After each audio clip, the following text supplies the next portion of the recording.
السلام عليكم ورحمة الله وبركاته. مرحبا بكم يا البنات في فيديو جديد ووصفة جديدة. وصفتي لنهار اليوم الهريسة الخضراء، والله هريسة الفلفل الأخضر. نتوكلوا على بركة الله ونبداو في الوصفة تاعنا. كما راكم تشوفوا عندي كمية من الفلفل، هذه المرة حبيت نديرها هريسة. كما راكم تشوفوا هنايا عندي قلت لكم كميه من الفلفل، غسلته ونشفته مليح مليح، ومن بعدها خليت عليه كما راه الجوره. درته في الكسكاس، هنايا تحبوا ديروه في الكسكاس تاع الحديد، تحبوا ديروه في الكسكاس تاع الحلفه. انا درته في الطنجره الكبيره في الكسكاس تاع الحلفه، فورته تفويره زينه. هنايا كما راكم تشوفوا متقلطوش غلطي، الا عندكم صبعيات ولا ليكوات ديري، لانه الفلفل الحار قعدت نهارين وهم يديا لي يشوفكم. نفتح هذاك الفلفل نهداه يبرد زين ما ديريش هو سخون. نفتح هذاك الفلفل من داخل ونحز الريحه تاعو، وحاولوا انكم هذاك السلك هذاك ما تنحوش، لانه هو فيه البنه وفيه الحراره. انا راني لولين ما فوقتش نحيتهم، بعد عدت نخلي فيهم.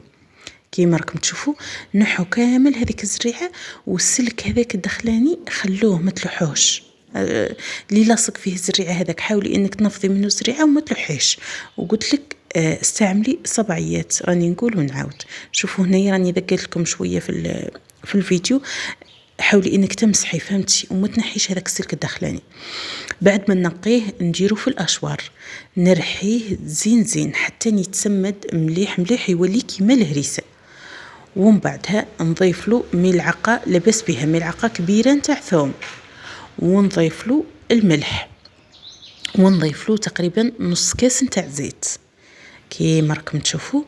ونعاود ثاني نزيد نرحيه كيما راكم تشوفوا هنايا.